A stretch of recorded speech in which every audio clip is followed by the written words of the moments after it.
I met Marcello 20 years ago in Italy. He didn't speak English. I didn't speak Italian. He was handsome, mysterious, well put together, and I was none of those things. I had no idea how to walk in stilettos on cobblestone, follow a train schedule, or even speak conversational Italian. I think I knew probably 5 words. His best friend Matteo always said we got along so well because we didn't understand each other. Speaking of Matteo, when Marcello found out he was getting married this summer, he booked our flights ASAP. This is a little vlog of our trip back to Italy where our love story began.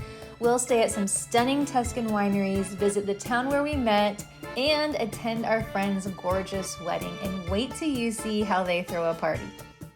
Marcello organized the itinerary and it was perfect for us. He's worked in the wine industry for 15 years and was a top salesperson in the South for a number of those years. He has built great relationships with many wine professionals who generously invited us as guests on their properties. In fact, all that traveling he did when our kids were little that actually exhausted me had a perk. We got to fly first class. First class? The last time I flew to Italy, which was 12 years ago, I sat by the bathroom door and a man who took up all my leg space. On this Delta One flight, I could actually lay down for this 9-hour flight. I watched people who were used to flying in first class pushing buttons and opening compartments and getting situated, and I was secretly watching them because I had no idea how anything worked. And by the way, a big thank you to my parents, my brother and sister-in-law, Chris and Wendy, who watched our kids in Indiana. We are so grateful for you. Day 1, we arrived at Rome at 10:30 in the morning and drove along the coastline in Tuscany to get to Bolgheri. Neither one of us had ever been there before, and we were taken aback by how charming it was. I was so tired, but Marcello drove 3 hours and apparently doesn't need sleep. We ate lunch with Marilisa Allegrini, owner of Poggio al Tesoro, at an enoteca. She and Marcello have known each other for many years, and she actually helped him get his last job. She's very energetic and charismatic. Then we checked into the hospitality house at Argentiera in the countryside for our one-night stay and freshened up from our flight. We headed back into Bolgheri in the center for a walk, checking out restaurants and stores, and finally stopped for dinner. Around every corner was a perfect idyllic scene that looked like a movie set. There were lots of tourists, mostly from Europe, but it felt unpretentious. We noticed that there wasn't any music playing at the restaurants, and you could just hear people chatting and dishes clinking. Marcello remarked that it was more elegant than having blaring music. The atmosphere felt like a classic nostalgic summer of the past to me.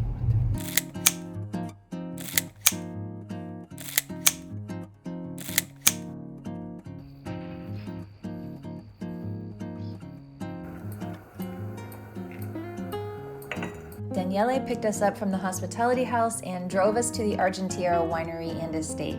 This winery was breathtaking with views of the mountains and sea, and we were very fortunate to visit on a clear day. They focus on 4 different types of soil and have the advantage of low-lying fields and higher altitudes, as well as a forest and the sea for climate control. It was incredible to see the terrain and then try the different wines. You can actually taste the difference between the sandy terrain and the clay soil. Their specialties here are red blends with Cabernet Sauvignon, Merlot, and Cabernet Franc. I think it's important to mention that we only tried a very small amount of each wine, probably not even equaling a full glass. And when Marcello was driving, he would spit it out.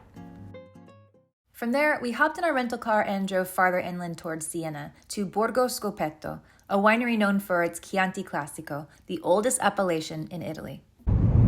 So yesterday, Marcello, he can travel and he's awake and he's going strong. I am not. I have to take a full day to recover. So he's making fun of me because yesterday we drove 3 hours in the car. Oh, you were sleeping and they say, hey kid, in 20 minutes we're gonna stop and meet Marilisa. You watch the road! Do you wanna wake up? Say, no, not done yet, not done. I'm sleeping. I'm going left to right, moving around, sleeping. So.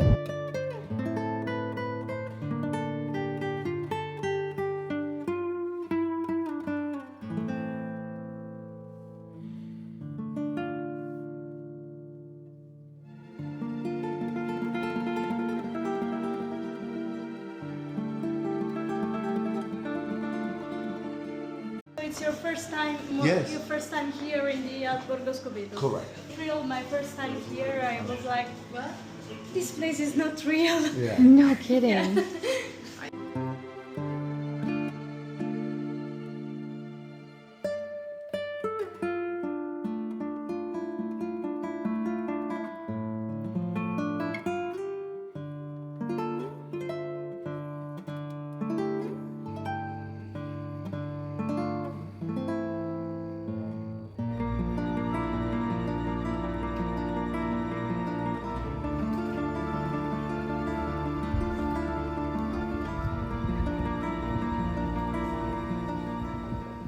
we just took a tour around the property. Yes. No words. It's unbelievable. We saw the owner. Yes, Elisabetta was here. Elisabetta. Yeah. She said hi to us, asked us if we wanted to join her, but we're gonna join her for dinner, and her daughter Yes. actually. Amazing.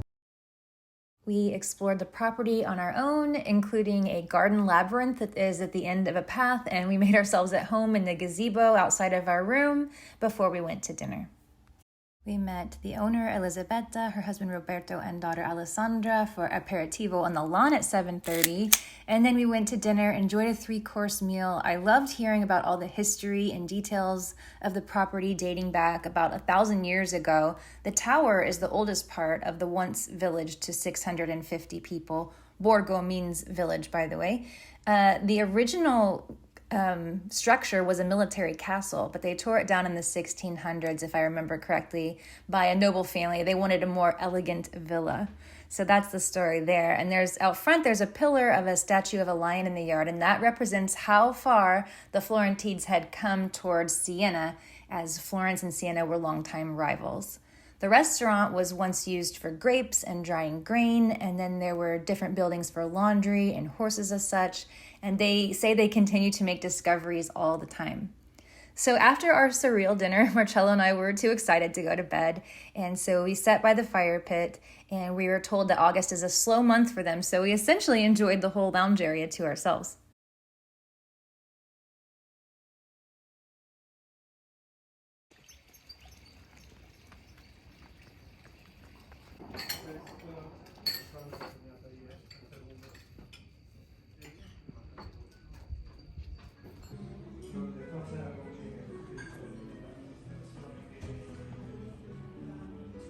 We've seen so much already, it's hard to believe it's only day 3. I've never seen a buffet as beautiful and extensive and healthy even as this breakfast. Many of their selections include produce from their property or sourced locally. We bought a few gifts of lavender items that are grown on their property, and I could have stayed there for a month, but it was time to head to Castello di Bossi. Next, we jumped in the car and drove 20 minutes to see Jacopo Bacci, owner of Castello di Bossi, who had actually been to our house once a few years ago for dinner, so it was nice that we had already met. They produce mainly Chianti Classico here, and he gave us a tour of the vineyards and cellar and explained some of their organic farming production.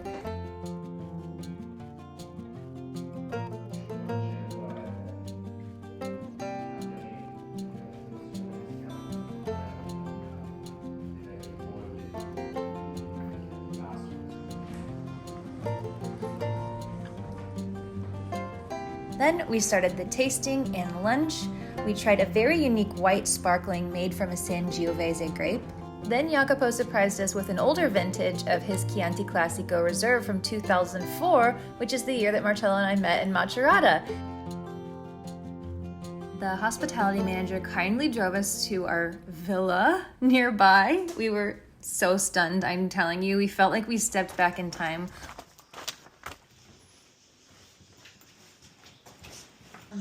Another house. Wow.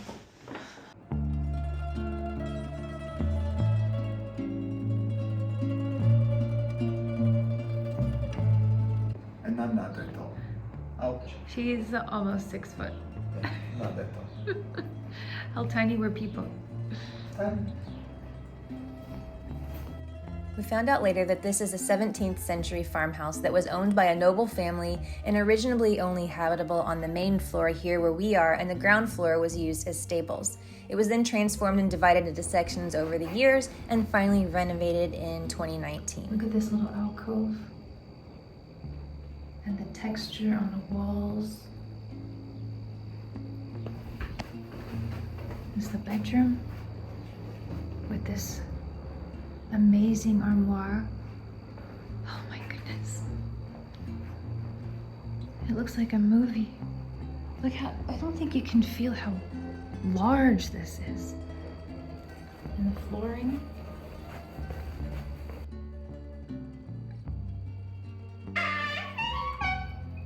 There's 2 bathrooms here that overlook the swimming pool. What? My mind is blown. Really. Then we headed back out the door to Montalcino, a different appellation 45 minutes from Chianti Classico, where Elisabetta has two more properties, Carpazzo and Altesino. Mirko showed us around the winery and beautifully designed wine cellar. He and Marcello selected wines for the dinner, and we drove to her house. And when I say house, I mean castle. Okay.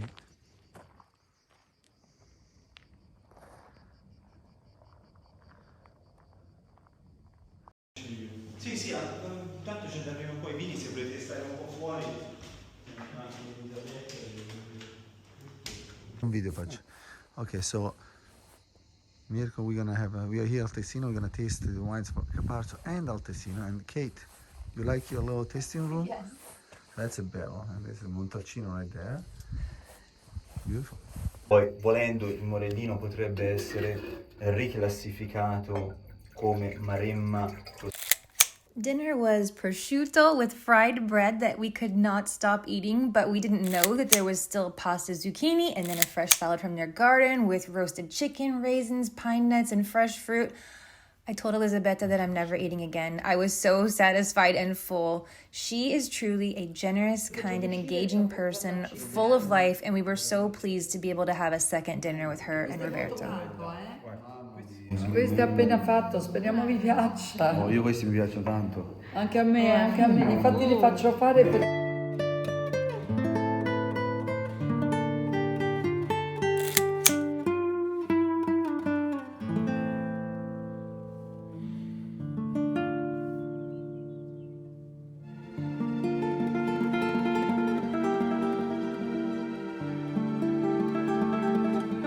I just woke up to this beautiful view, but there's a problem. We have a bird in here. I think Marcello's for a run. I'm going to help you.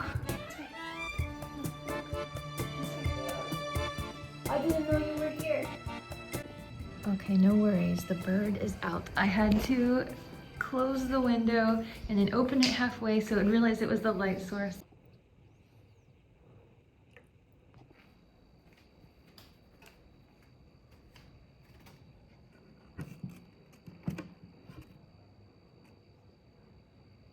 Hi.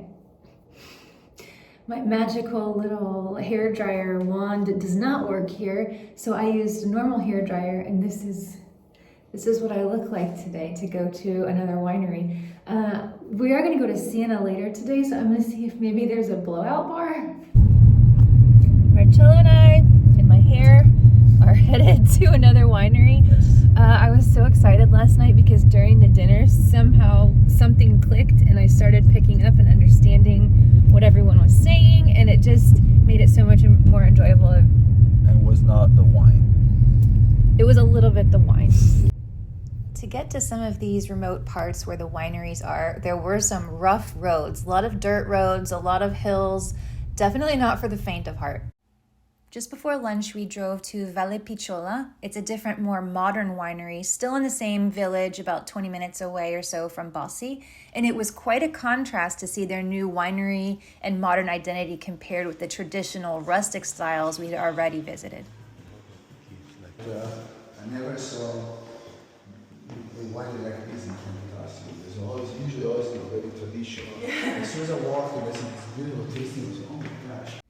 The hospitality team was young and extremely knowledgeable. Julia gave us a tour and private wine tasting with a beautiful view and lunch because we needed to eat more food. I don't think I'll look at a bottle of wine the same after visiting all of these wineries. There is so much thought and precision, logistics, and equipment that goes into one bottle.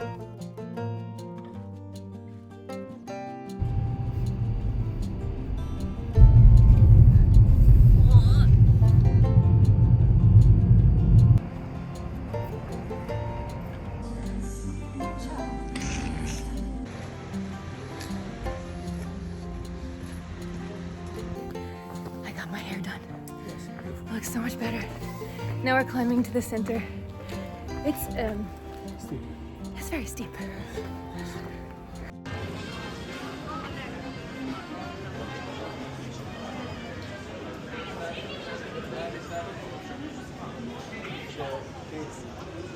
Remember when she talked about it? Forte, the desserts. Oh. That's Forte, famous for Siena. Oh.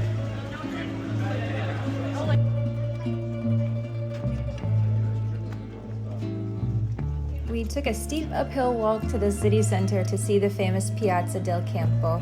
I don't want to offend anyone, but the first time I was in Siena, it was with a large group of people and it was cloudy, and I guess I didn't have much interest in it because I was so tired, and Marcello kept making fun of me, so we did buy tickets to go into the museum. The tower tour was full, and the structure was incredible and the artwork, but the contents in the museum were odd. It was mostly sketches of costumes from the 1920s. We didn't quite understand. I do love this about Italy. I did not do a workout or a walk or anything, but I still have, day's not over and I have 6,600 steps and climbed 19 flights of stairs.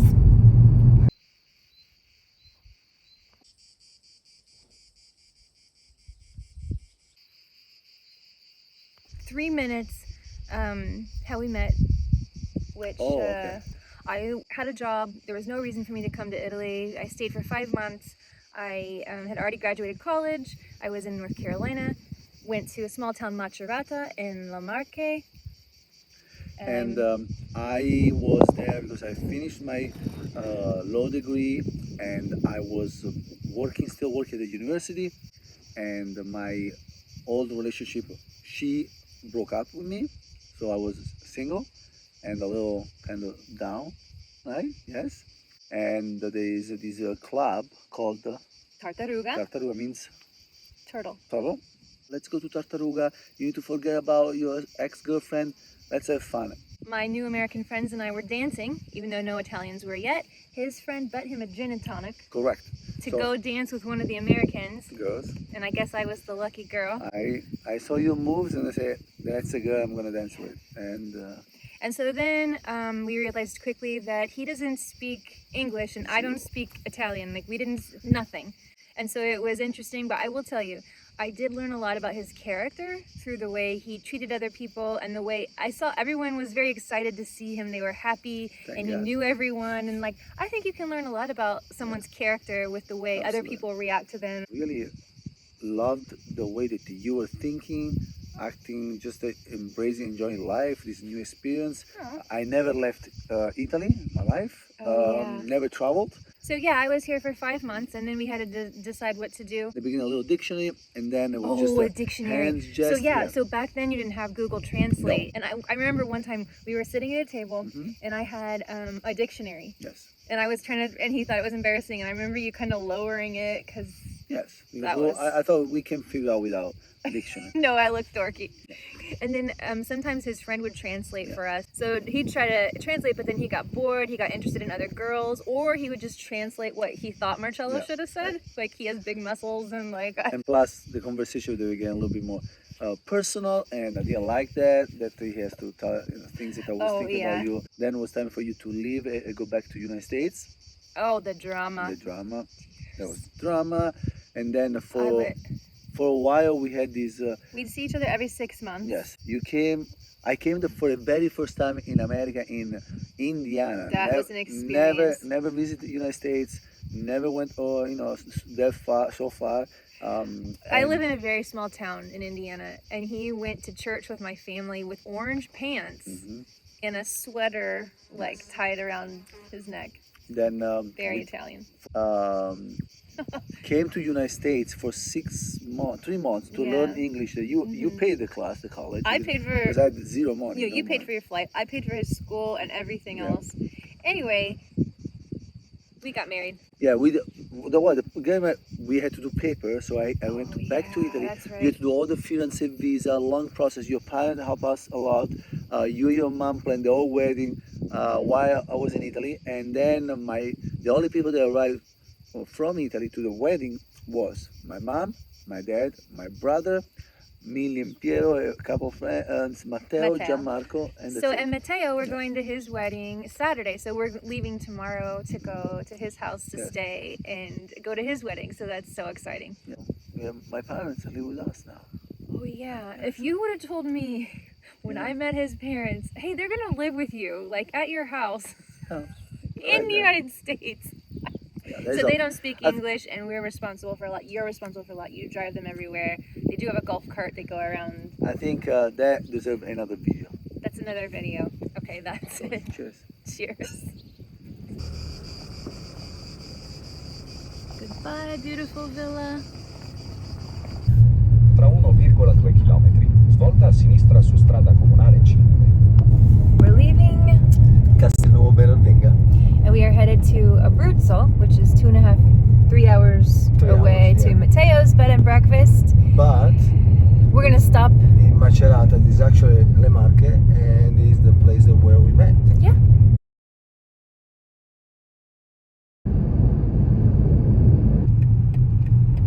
Look at that. Yeah. Oh my.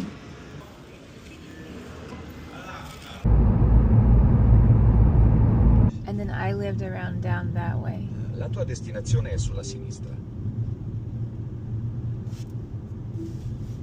I thought this was so, I mean, it is, it's amazing. It's a beautiful city. But in my mind, when I got here, this was like Rome. This was like.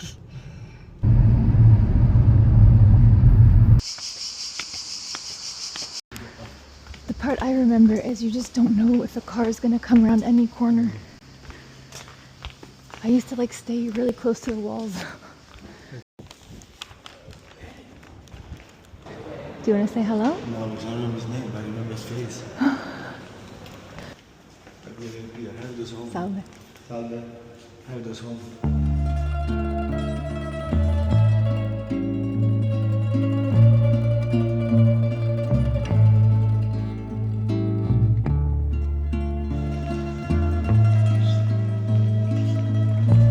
Il Duomo. You were with your friends, I walked in, there was there was Yes. one of those doors down here. Sì. Oh, you've got the wall.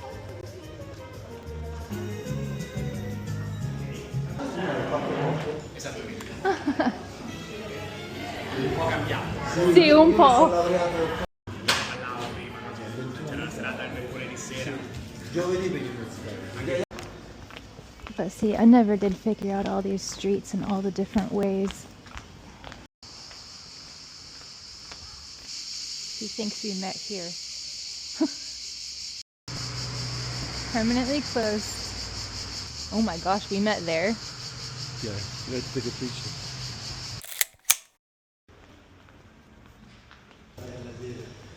Ah, your party. Graduation party.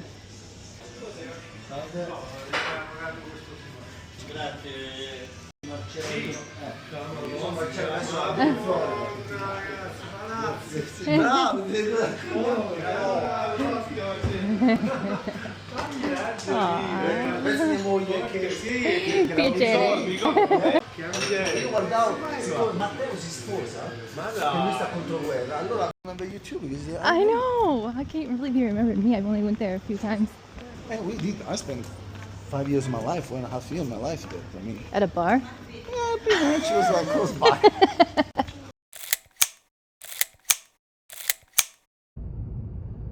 Back on the road for another hour or so to Nike Country Retreat, Matteo and Annalisa's bed and breakfast.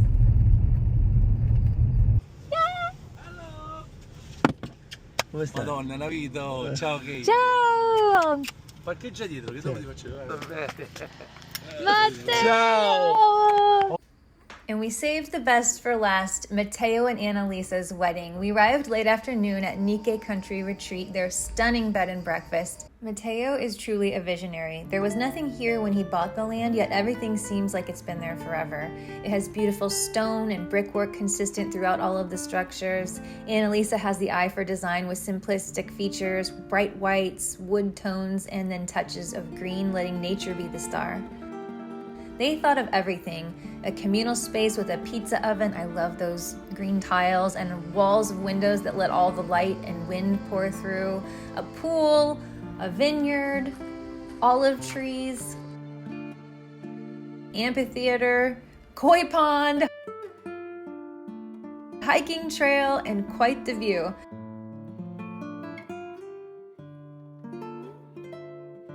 They also have an incredible treehouse room with a Japanese-style sauna and tub located up in the hill and nestled in the trees.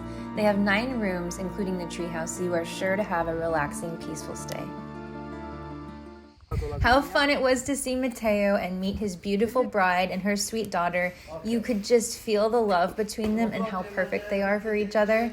The first evening, we chit-chatted and ate pizza. I didn't really take any videos or photos because Anna, Elisa, and I just met and I didn't want to be weird. So, to bed early for the wedding day.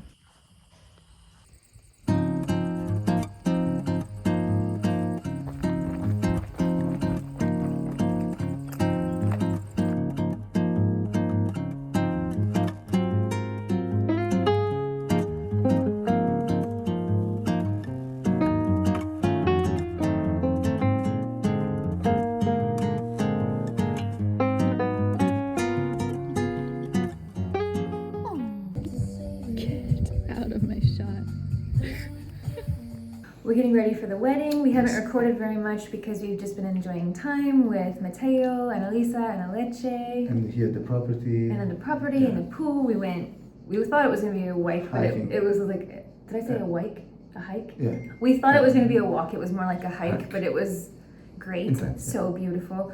And Elisa is so generous that she lets the hairstylist fix my hair a little bit because it wasn't looking very good. Matteo's ready. Yes, I helped him to get ready.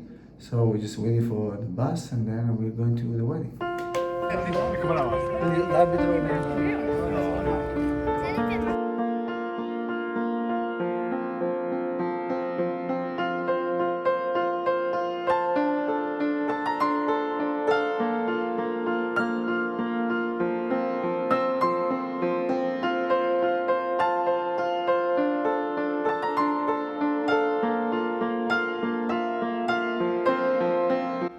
I could explain how beautiful this day was. We are so truly happy for them.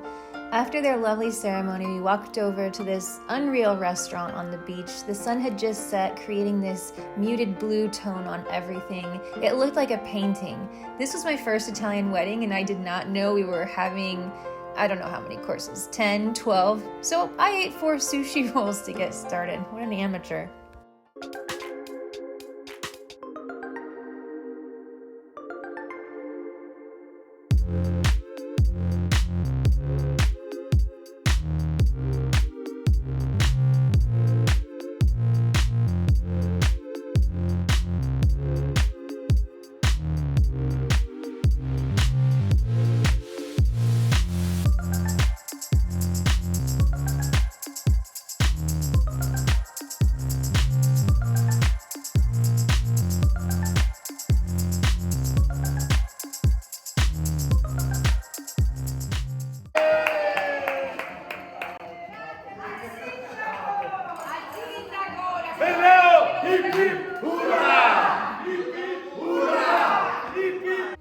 The next day, the party continued. I woke up, I think, probably at noon on a real-life Mamma Mia movie set. The DJ was on point, the pizzas were cooking, the champagne was flowing. I wish I didn't have to put music over this video for copyright because it's so good. These are definitely my kind of people.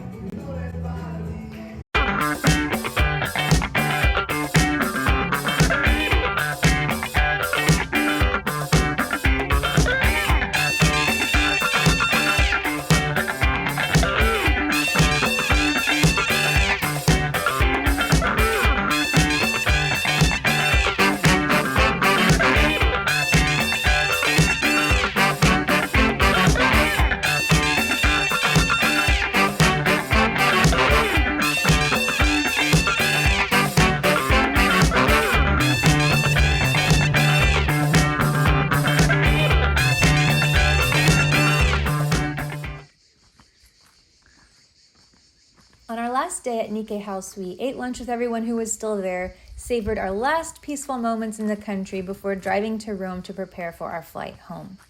We drove straight to the hotel instead of heading into Rome to see the sights.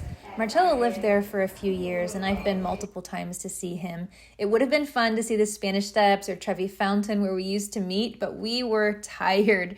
We have so many funny stories from that time in our life, like when my mom and my aunt invited my ex-boyfriend to Italy to tempt me away from Marcello because they watched Under the Tuscan Sun, but that's yet another video.